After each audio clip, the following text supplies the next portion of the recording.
Hey, Senator, one of the other parts of the proposal that the Biden administration has put forward is about effectively trying to discourage, to some degree, buybacks, something I know you've been quite critical about.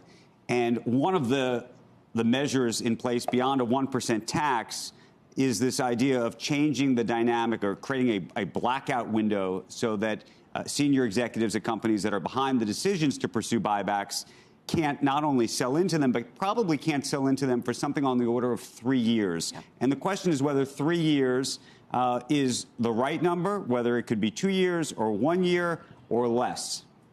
Or 5 years, which is actually, I think, what I proposed initially.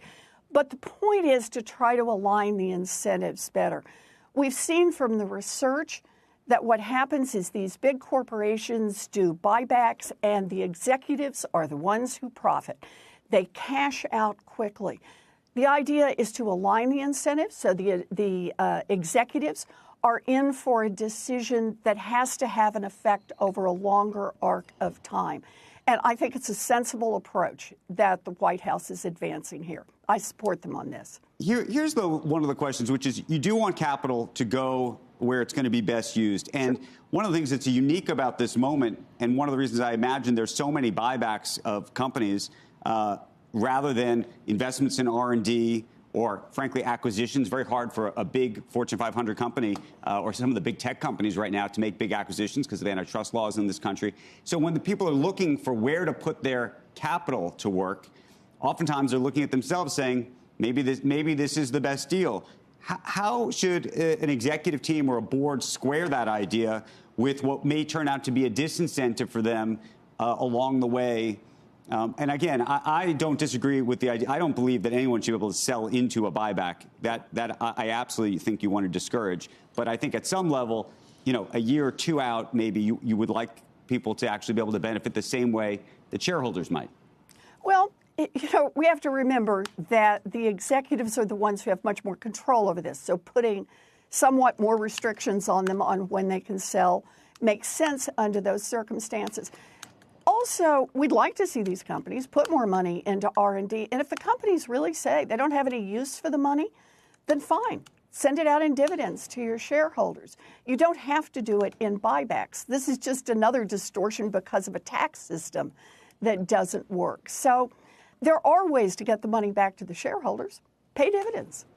Part of the problem is that we have set up the incentives so that executives are paid in stock. We wanted them to be aligned with the shareholders to begin with.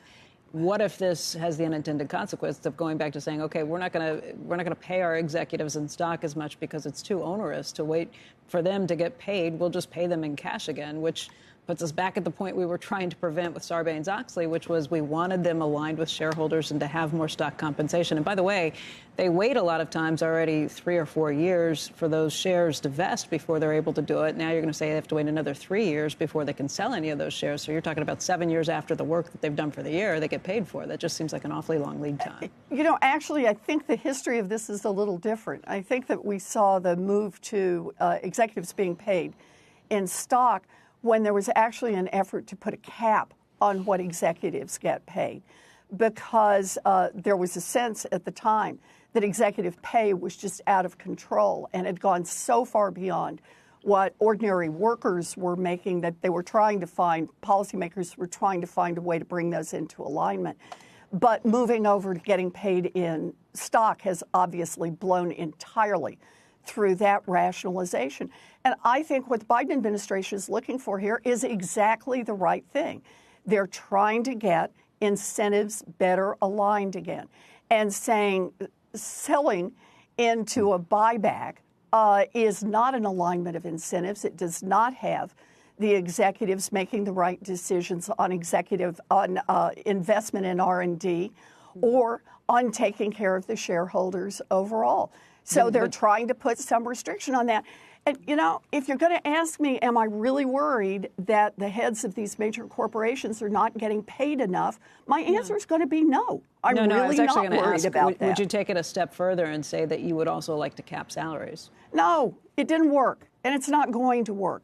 That's not where we are. Right. The real point is let's try to get some better alignment, because what the data are showing us is that the executives apparently are putting their own interests ahead of the interests of the shareholder with these buybacks, right. and that we ought to put a stop to. Shepard Smith here. Thanks for watching CNBC on YouTube.